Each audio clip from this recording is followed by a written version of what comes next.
Welcome, everyone, to our Family Values at Work National Election Watch Party. We are here tonight in Georgia, Atlanta to be specific, as we are standing in community and solidarity with Family Values at Work staff and our partners. And we're going to be doing a vibe check, checking in to see exactly what's happening on the ground, to learn about the great work that we've done during this election cycle, and to just celebrate our wins. So first today, my name is Staci Bryant. For those that are new here, I am the Civic Engagement Coordinator for Family Values at Work. For those that are new to this space, we focus on paid family medical leave, paid safe and sick days, and also access to affordable quality childcare.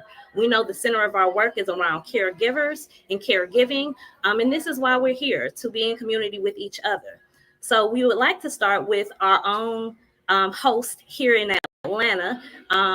We'd like to bring in our Atlanta, North Georgia Labor Council partners. So I'd like to introduce Marie Thompson and Miles Scales.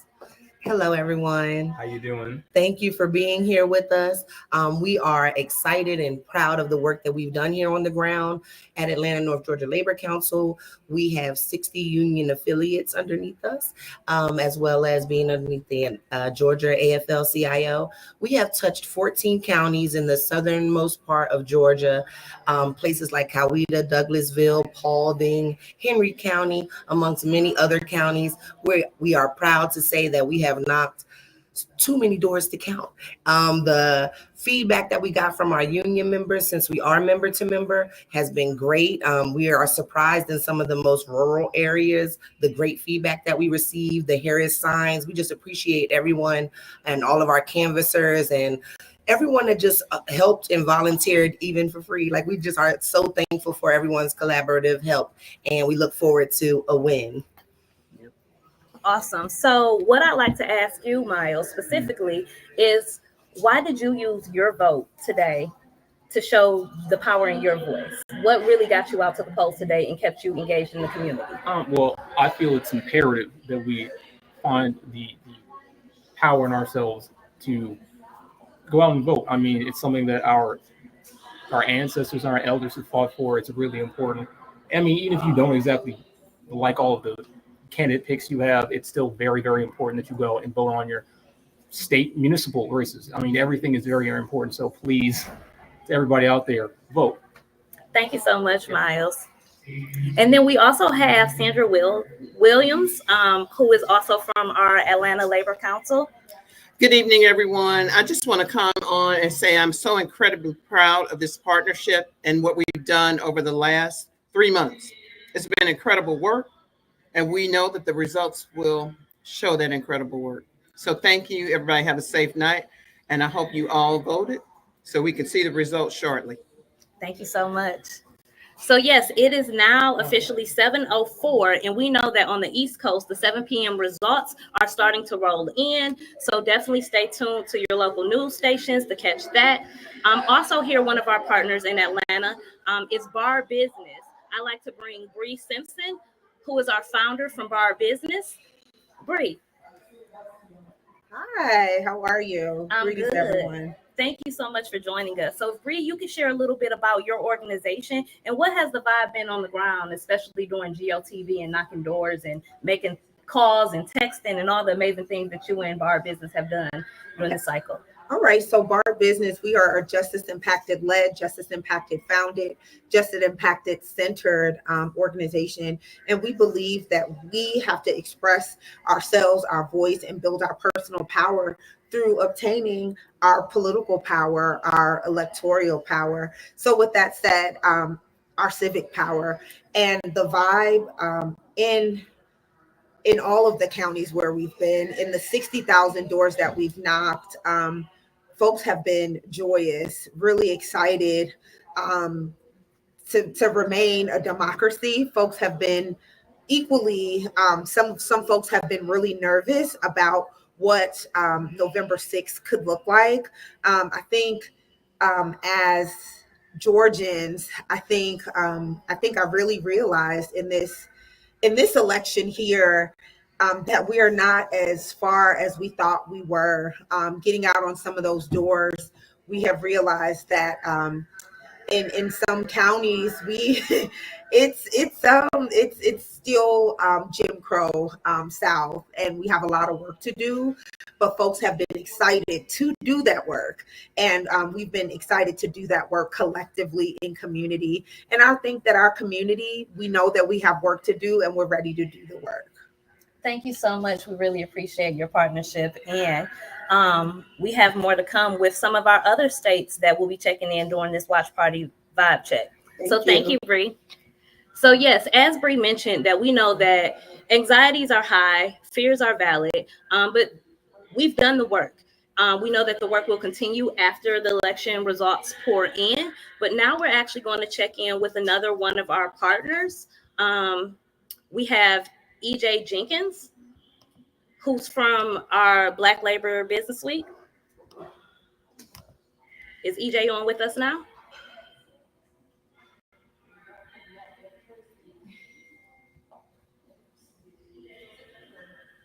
Okay, I don't think that EJ is on with us now, but that is okay because we have other states to do vibe checks in. So next we have our Southern Vision Alliance and Fruit of Labor World Culture Center, Nathanette Mayo. Hi, Nathanette. Hi, how are you? I am well. Thank you so much for joining us. And I see that there are people in the background. So you guys are having a watch party in, is it Durham or Raleigh? This is Raleigh. This is the Fruit of Labor World Cultural Center is in Raleigh.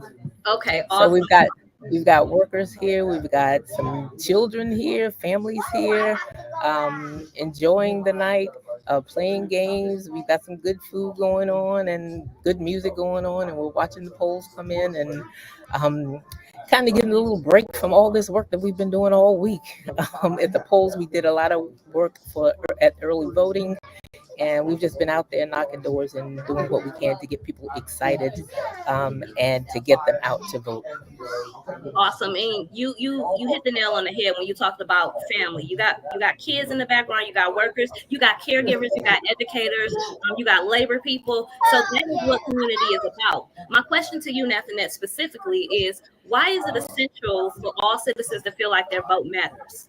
Even if they feel that their voice is often unheard. Well, the votes are important because to make sure that our voices are heard, even on the local level. We find here in North Carolina specifically, and I know everywhere else, that this local level is really going to make a difference. This is the first election that we're having after this. A lot of gerrymandering has gone on in North Carolina after the fights in the court around the gerrymandering. The real forward things that they've been trying to do to keep us from getting to the polls. So this is the first real vote that we've had on the federal level since the changes in the districts. So people feel that, they're trying to stifle our vote, but we're not going to let that happen. We're going to fight to the last drop to make sure that our votes are heard. And also we see it not only in our communities or in the electoral level, but workers, it's the same thing. We can translate it from one venue to the other. For workers, our voices on the job are important. In community organizing, building power in communities, your voices are important at the city council level. So, not only to get out to vote, but it also builds confidence that, our voices can be heard in the other arenas of our lives too, where we can make a big difference. Absolutely. And I got one last question for you. What are some final thoughts on the importance of civic engagement or civic duty? We always preach civic engagement. The motto of the cultural center here is to educate, to motivate, to liberate, and to engage. So we're the folks who are our neighbors in the community here, the artists that come into the culture center, the art that we produce, whether it be music, whether it be poetry, whether it be dance, whether it be visual arts, all of it has to be seen as a way of building power in our communities. And civic engagement is one way of, just one finger of that building power. So we preach civic engagement, we preach engagement in communities, we preach engagement in your workplace, and that, all of our power comes, from when we are engaged. So we always preaching building power through engagement. Well, thank you so much, Nathanet. It's a pleasure having you. Continue to party on and celebrate y'all wins. I know that you guys have done amazing work. And we will see y'all at the end of the night. All right, then. Thank you so much. You're quite welcome. So yeah, so we've heard from so far our folks in Atlanta and our folks in Raleigh. Next, we have our folks in Florida, as you know, is another battleground state. We know that the things that have been put on the ballots in Florida, very similar to Georgia, also with voter suppression happening, that the work that these organizations have been doing are critical to making sure that folks are educated, engaged, and have access to the polls. So first, I'd like to bring on Solandra Benton from Florida Black Civic Participation. Hi, Solandra. Hi, Staci. Good evening. Good evening. How are you? And tell me what is happening in Florida. How has the vibe been? The vibe is good. I'm actually had to hold off on the call. I'm basically doing election protection. I'm doing the national. I'm in the war room, kind of. So we got folks from 19 counties across the state of Florida that we're answering questions and helping our election protection workers on the ground with some issues. But we solving them. People excited. People are still staying in the lines. Young people are still posting their pictures, saying that they're there. They voted with their stickers, first time voters. So we're excited. Families are going. Black men are going to the polls. So we are awesome. I'm actually sitting here right now. My mother going to be and my family, the youngest of our family, he's a senior this year, so he's going to be watching the returns with his grandmother. So talking about generations. So we're happy about that. So my mother's oldest child and her baby child and her baby grandson. So it's going to be some generations watching this historic moment.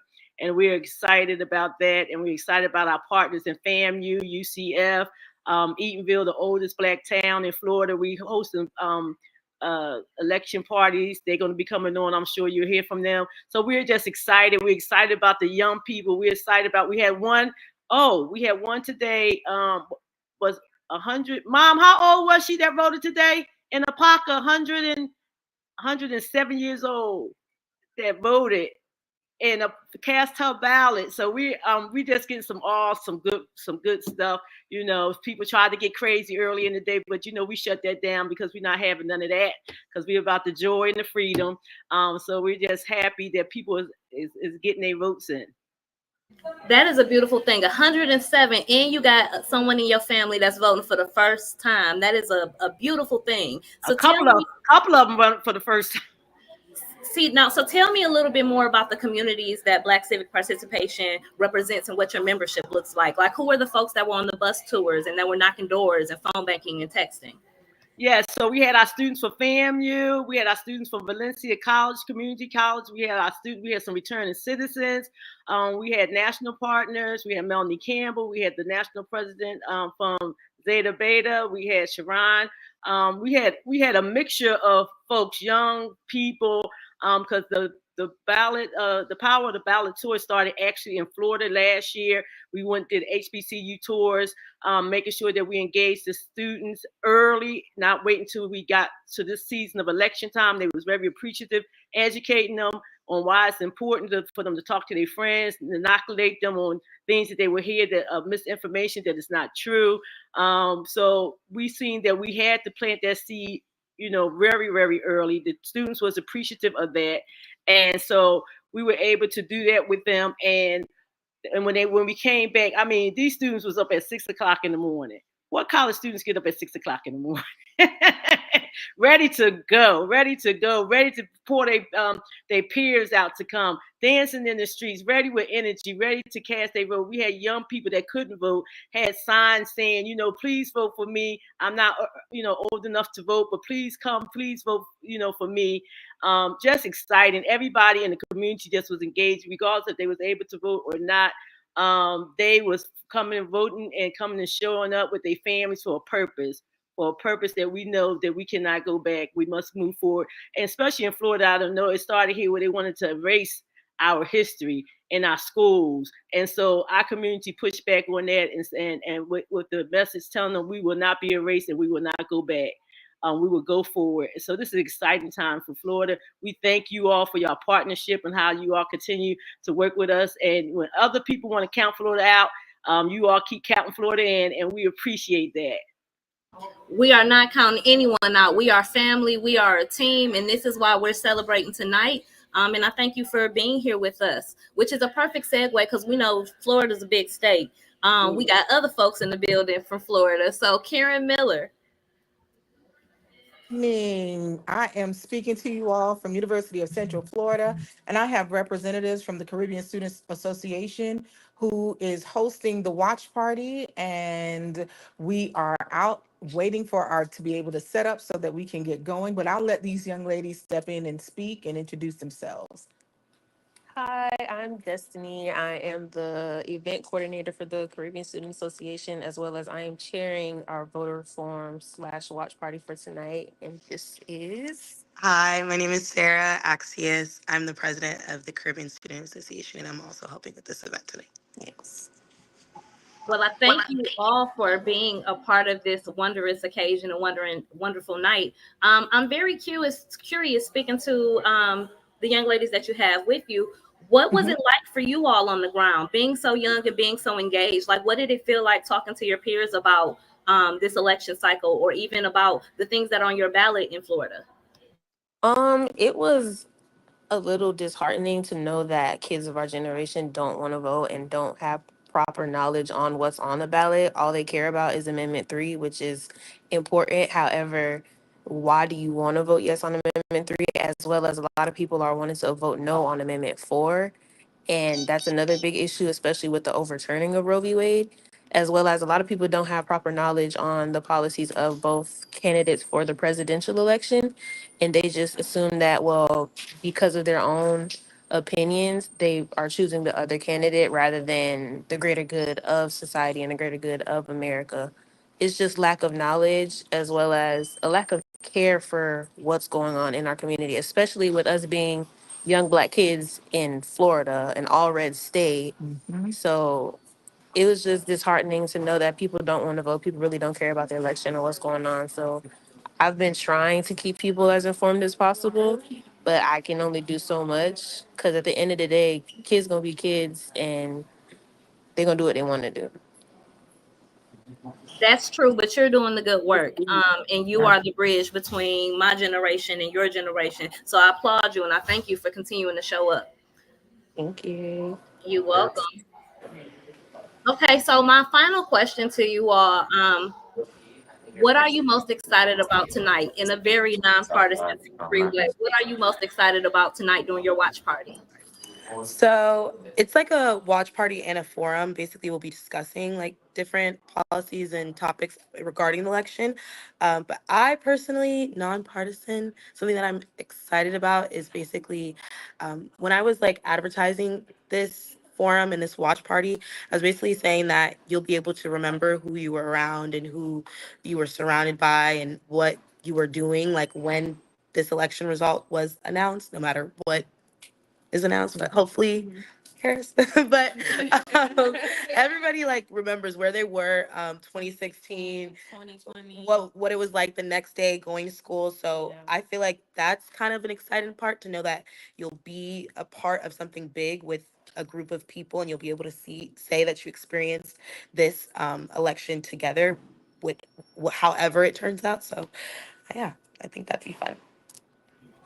I'm going to hop in and say what I'm super excited about is me being here, me being around these young people who are fired up about the election and who are doing the good work. And just knowing the different challenges that they face as young people here in Florida in the higher education atmosphere and them being aware and knowledgeable about what is happening and putting forth the effort to make a change. So that's what's most exciting to me about this particular watch party. Well, you know what I'm most excited about? That you guys are showing up and showing out, and that you are ushering in the new generation because this work does matter. Our ancestors made it possible for us to be here, and we're paving the way for them. So thank you for the role that you play in our young people's lives and encouraging them and getting them engaged. So thank you. We really appreciate it, Karen. Oh, no worries. Thank you. Yes. So next up, we have another one of our partners from Atlanta, who is Dom Kelly. Dom, are you on? I'm here. Hi, I just saw you in person. So Dom was actually here in person, but it is very, very busy. We folks are really, really tired. So Dom went home to join our live stream. So Dom, please, for those that aren't familiar with New Disability South, please share what your organization has really worked on during this election cycle and what the vibe was like on the ground. Absolutely. Well, I'm just so thrilled to be able to be a partner and be a part of this celebration tonight. New Disabled South is really working to turn out disabled voters, not just here in Georgia, but across the whole region. We work in 14 states, and we've been doing things like making sure folks in our community have accessible rides to the polls. So if someone's a wheelchair user, that they have a van that they can actually get in and someone can bring them to their polling place.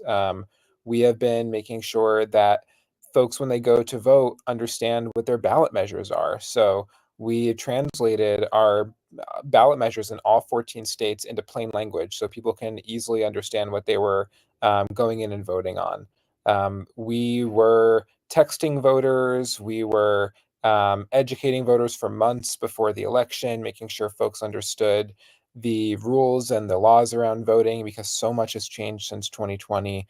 Really, we had a mission to show that the disability community is a powerful voting bloc. There are 61 million of us in this country, and it is critical that our votes not be taken for granted. So that has been the work that we've been doing here in the South and across the country, and really proud of my entire team who has put so much work into this election cycle. And I'm proud of you all as well. I'm very curious, why particularly this election cycle did you use your vote as your voice? What was something that was on your ballot where you was like this is it. Like I'm sick and tired. This one is it. Yeah, I mean, so much was on the ballot for me. Healthcare is on the ballot. Honestly, number one is reproductive rights. I have a wife and an 18-month-old daughter, and I don't want to raise my daughter in a country where she has less rights and no rights over her own body. I think that that is terrifying, and it has been devastating to see the impacts on abortion restrictions on people, especially disabled people, in the last few years since Roe was overturned.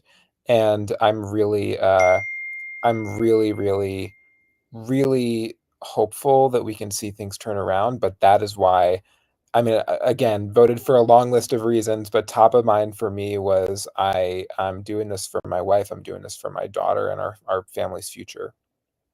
That is very refreshing, and I'm so grateful to hear it from a dad's mouth or a husband's mouth, that you're going to the polls to protect your family. So, like, thank you for that. I guess my last question would be: I know the baby's only 18 months, correct? That's right. We got a little bit before they're able to vote, but kids are constituents too. What is going to be, or what do you think your advice is going to be to your daughter as she prepares for her first time voting?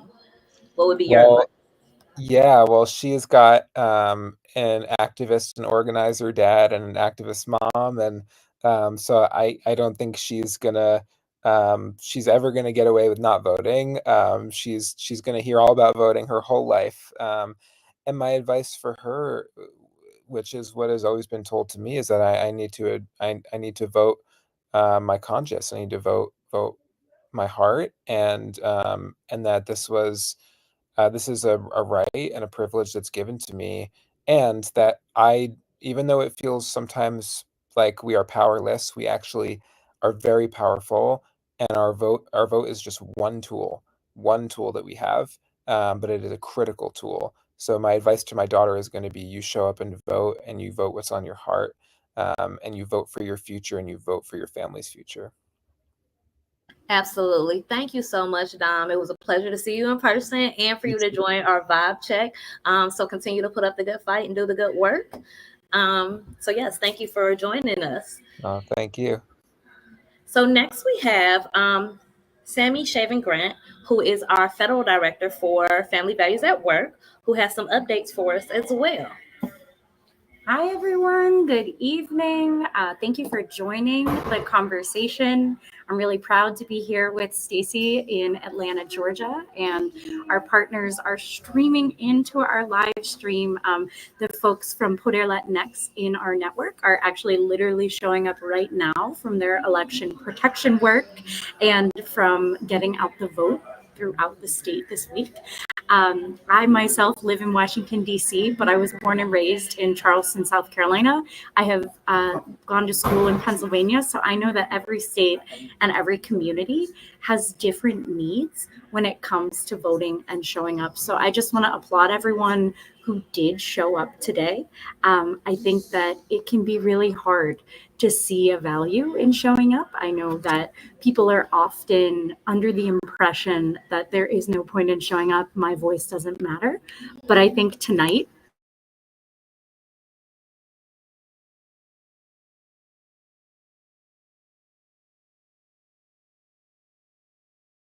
yes, all right, I'm back, or I'm about to be back. Give me one moment. Apologies all. You can hear me. Or see you. You are out. Okay, here we go. I think we're back now. Thanks everybody for being patient. Nothing says election night like tech issues. But as I was saying, I want to give everybody around the country who's watching a pat on the back that you did the thing. You showed up and you were part of the process.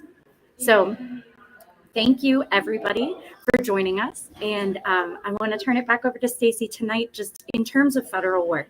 The last thing I'll say before I give it back to our hostess is tonight we're going to find out who's in the next Congress. And so as the federal person, I would be remiss if I didn't say that no matter who is in Congress and who is in the White House, we are doubling down. We know that millions of voters across the country showed up today specifically because of care, because they know that they need paid family and medical leave, paid sick and safe days, and affordable childcare. We know that these are the issues that no matter your age, your race, who you love, or how you vote, this issue is something that applies to you. So I hope that everybody who's listening, folks who are going to watch this later, remember that care is the issue this election cycle. It has been more than time to care in this country. And I'm really proud that at Family Values at Work, we work directly with folks who you've heard from already this evening, who you may be hearing later throughout the evening, who are right there in the field, talking to voters, and really being the ones to move this movement forward. We are so lucky that we have a movement that reflects this country. So just while we're all here tonight, we are more than blessed to be in Atlanta with some of the best partners possible.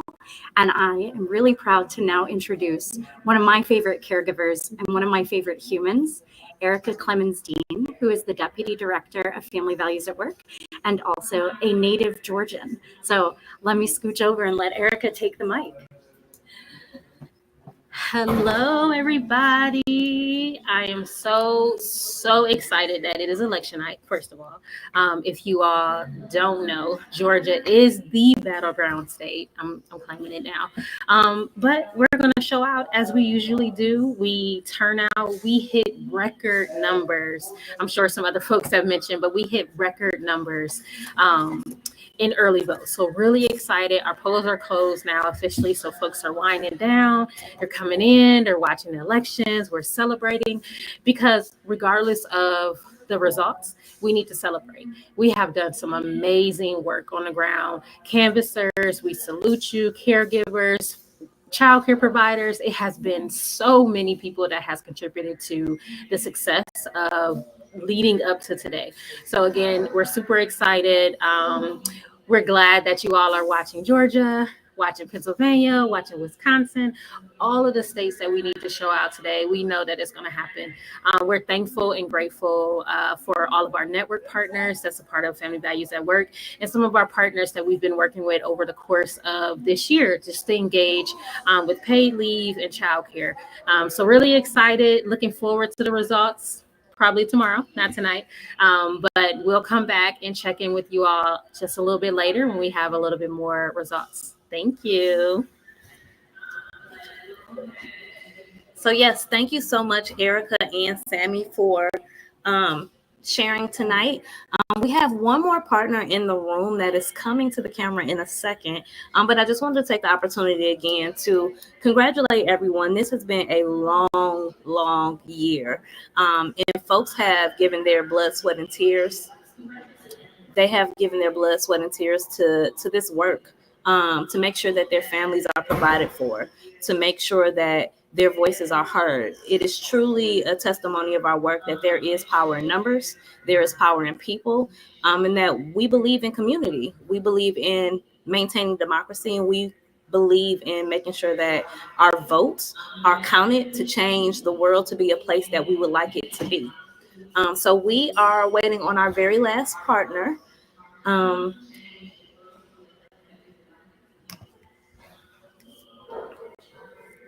So yes, here they come. Okay, 1 minute.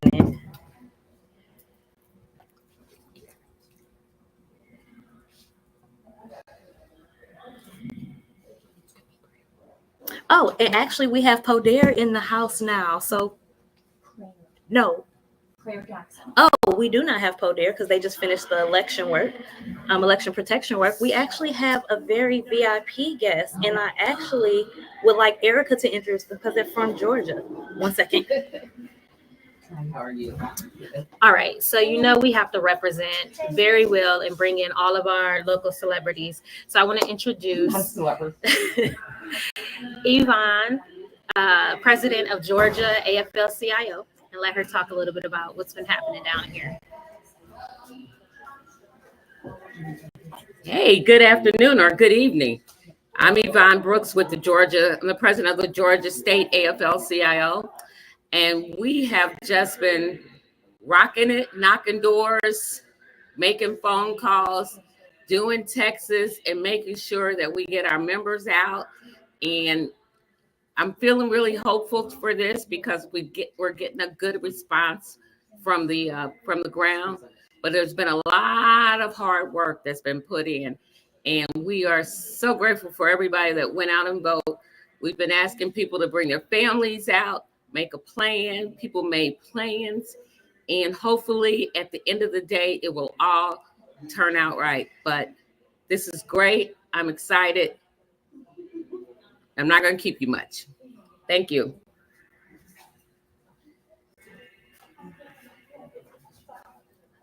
So we have a lot of important people in the room. We have a very special VIP guest as well. And he's coming.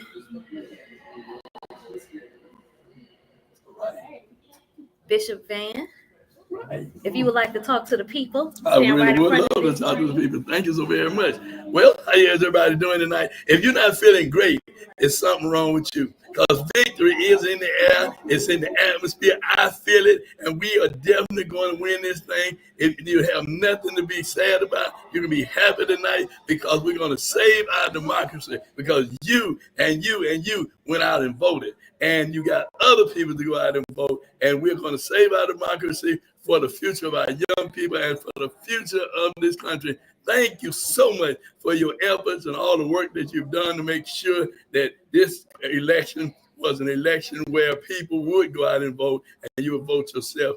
Listen, it's important that we don't stop here, that we make sure that once she's elected, we're going to support her and everyone else that support our agenda to save our country. Thank you so very much. God bless you. God bless your family. And God bless America. Rise up, Georgia, and vote. Thank you so much.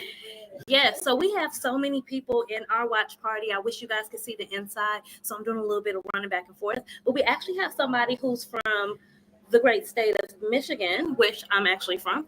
I'm from Detroit. So for those that are visiting us on the live stream from Detroit, what up, though? We're going to bring Prayer Jackson, who is one of our voices of workers through Family Values at Work and through our partner, Mothering Justice. So Prayer, if you could come introduce yourself and tell a little bit about yourself. Hello, everybody. Hi. Yep, I'm from Michigan, from Detroit. What up, though? As she said.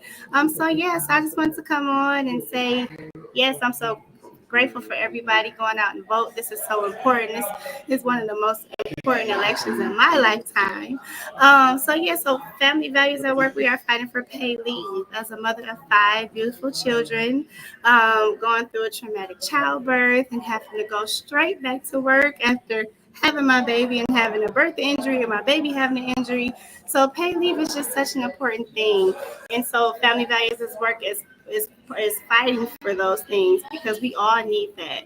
But whether it's a child to care for or whether it's a family member, elderly family member to care for, we need that.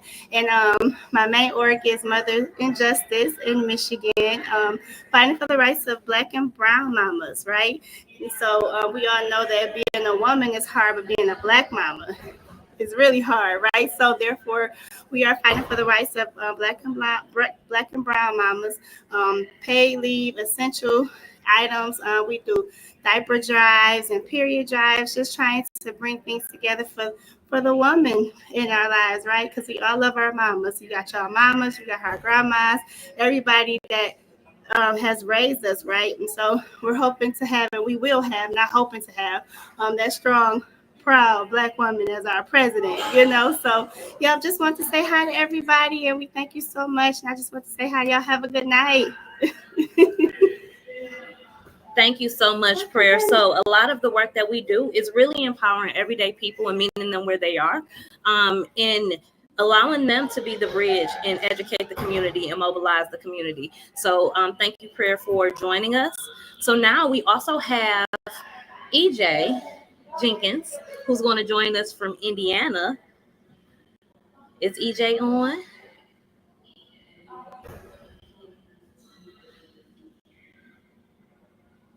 Here he is.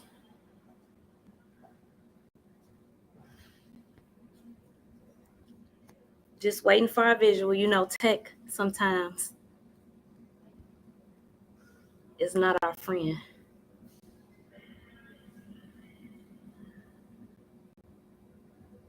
I think we may have lost EJ, but that's okay. We have a couple of other folks in the building. If we can't get the tech ready for EJ.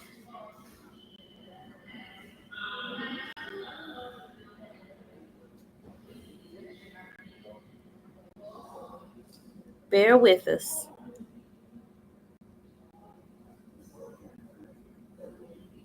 Here we go. Okay. Hi, EJ.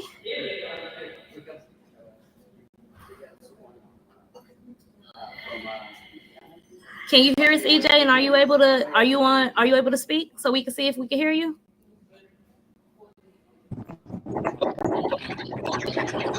Hey.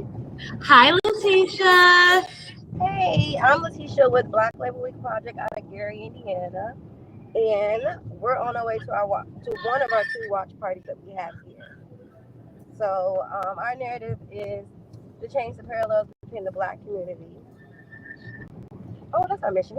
He always want to correct me, but he didn't want to say it. Black women showing up for the men. I hear you. Yeah, but then he want to co-sign the whole time. So tell me, what's the vibe been like in Gary? The vibe has been crazy. We've been doing a lot of groundwork. Like we've been doing canvassing, phone banking, like every Tuesday and Thursday for the last month and a half. We've been doing phone banking every Tuesday and Thursday, and then they did the canvassing on the doors. It's been great. It's been great. Good. So the crazy thing today, I was out. EJ was doing his he voted at a different school than me because he's from Gary and I'm in Hammond, which is next door. There's this lady that comes outside with one of his t-shirts on. And she didn't even know him. I was like, hey. I was like, oh, you have on Black Label Week shirt? EJ. She was like, who? She was like, yeah, my friends gave me this shirt. I love this shirt. I tell people all the time, you need to show up for this, especially for vote. Get out and vote. Are you voting? So, and also we've been doing stuff with, today we did stuff with NAACP, and we have to go pick up a lady that was blind and take her to the pool. That's what community is about. So what has it been like with like the partners that you guys have been working with and like really engaging with folks in the community and meeting them with where they are? I know that EJ is also a meal worker. So like the union folks and like the workers that don't get off in time to be able to vote, or are struggling to find childcare to be able to vote. What has that been like? It's raining really bad over it's raining here. really bad, so excuse our signal. But by union folks, like we get in where we fit in, and we've been engaging with a lot. So all of our events that we've been having, they've been showing up. Yeah, we did a lot of work with Gary Teachers Union. Big ups to big shout out to Gleneva. The National Black Nurse Association from Chicago has been showing up a lot in Indiana. We've been getting a lot of traction, so it's been pretty good. It's been really good. It's been really good over here. And I think it's a beautiful thing when regions or states reach across lines to work with each other, because our issues are intersectional. We might look different, but we all going through the same thing or similar things. So I appreciate the work that you guys are doing. I guess my last question would be, what was the most important thing on your ballot, and why did you say like tonight's the night? Like, why did you go out and vote? All right, one of the most other than the obvious, we have someone on our ballot about the public superintendent, something like that. But what it is, that's like taking control away from like public schools and all that, and pretty much giving them a right to actually move the way they want to. So pretty much, I voted no on it. I believe it was a referendum, but I voted no, and I believe that been a heavy topic within the state, at least up in this region, Northwest Indiana. Trying to get that pushed. Trying to get that pushed. So my biggest thing has been the women's rights, for the simple fact of I come from the South. So I come from a family where my grandmother, she wasn't allowed to go to a certain hospital because she was Black, and she died on the way. So my mother was a Jane Doe. So it really resonates strong with me when it comes to women's rights and women be able to even the thought of having a Black woman president means that's just overwhelmingly emotional for me, because that's where I come from, not being able to even have that choice. I'm sorry. Yeah, so that generational story, and like so many of us have stories that brought us into this work. I like to normally say we didn't choose this work chose us. 100%. So it is a beautiful thing, especially when it's our parents or our grandparents or our great-grandparents, our ancestors' testimony. So like, I want you both to give yourselves a big hug and a pat on the back for continuing to show up, because this work is hard, it's laborious, but we are not weary. We are here to celebrate each other. And we would like to thank you for being a part of Family Values at Work Partners, and continue to cultivate this relationship. And y'all be safe going to that second watch party. Okay, thank you. Thank you so much. So yes, last but certainly not least, before we wrap up, Georgia has been so hospitable to Family Values at Work, and to our partners that are from other states. We have two additional very important people in our room. We have our Georgia reps, Kim Schofield and Sandra Scott, who we are lucky to have so many reps in our National Watch Party in person, but I would like to introduce you to them so you can hear for yourselves all the great work that they've been doing in the community.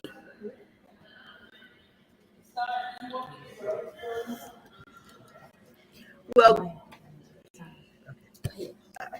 good evening. Hey, everyone. Let me say this first. When we vote, we win. And we're going to do this, take it all the way to the top and over. Tomorrow, I want to wake up and say, Donald, who?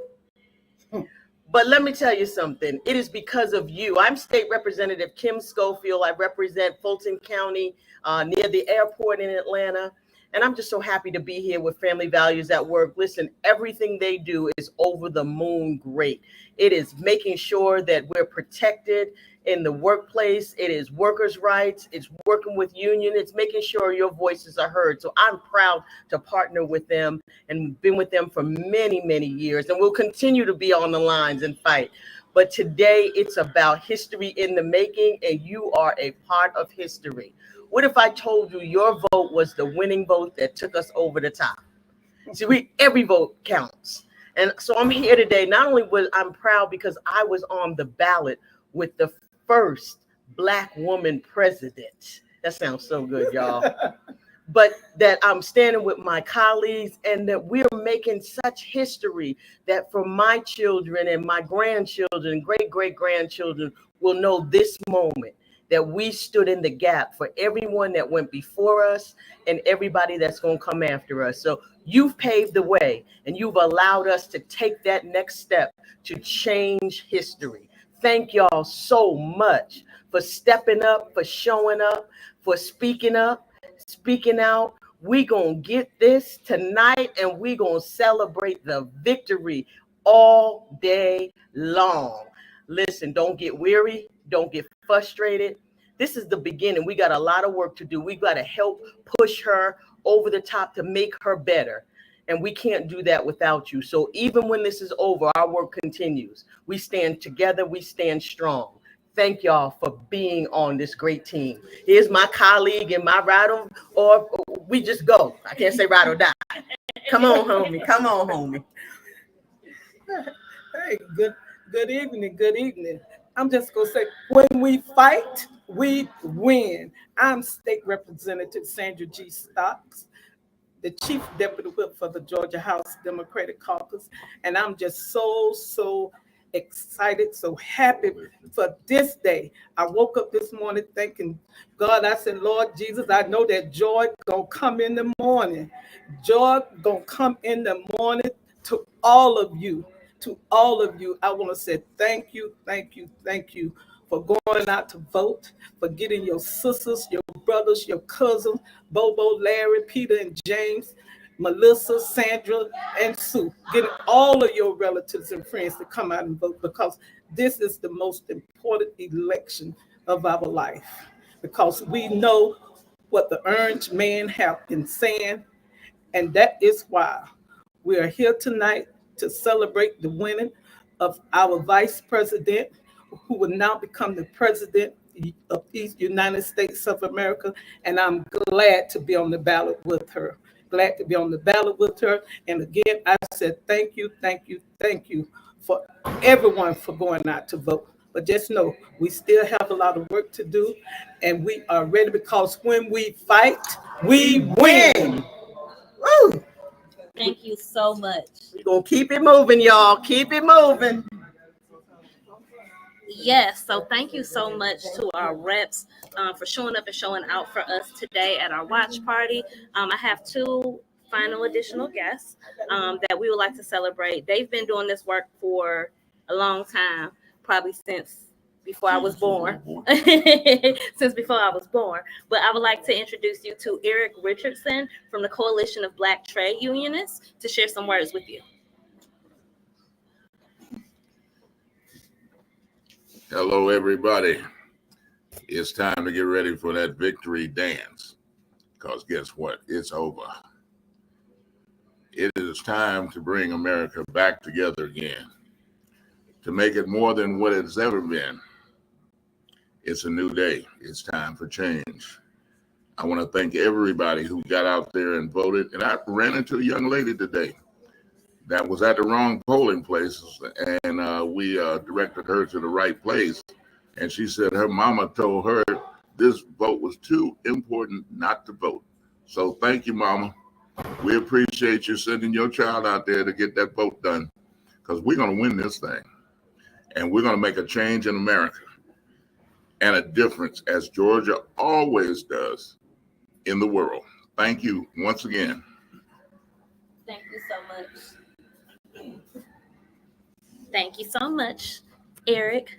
So last but certainly not least, we have Yolanda Pearson from A. Philip Randolph Institute, who will be sharing some information and some words with you here today. Good evening, everyone.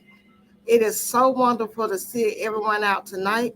We have been on the ground, walking, talking, registering, educating, getting people to the right to vote. We were able to register a young lady and as well go pick her up this evening. And this was her first time ever voting at the age of 63. So we were very, very grateful that she entrusted in us to make certain that she voted for the first time in her 63 years. We're here to celebrate, and we're going to stay here to celebrate. If you haven't heard the song, When a Woman Wears a Crown, we will be playing it tonight because we will be crowning the first Black African-American woman to the President of the United States. So we're going to sit here, we're going to stand here, we're going to sleep here. We're going to make certain that we celebrate all the way to the end. We began together and we're going to walk through this race and this win together. Thank you, and you enjoy yourself this evening. Thank you so much, Yolanda. So, as we're about to wrap up, I first and foremost would like to thank you all for spending the last hour with me for our Family Values at Work vibe check. I do want to thank our friends, our partners, our grassroots organizers, our caregivers, our family, for all the work that they do. While Family Values at Work does not endorse candidates as a C3 nonpartisan organization, we are glad to hear how folks really feel. And we're really glad that folks are showing out. So thank you so much for the continued support and work that you guys do. Hopefully, as the night ends and as the results roll in, we'll be able to see a lot more paid family medical leave, paid safe and sick days, and access to affordable quality child care policy be enforced, so that we can actually live the life that we deserve. So thank you so much for joining us. Stay encouraged and have a safe and wonderful evening.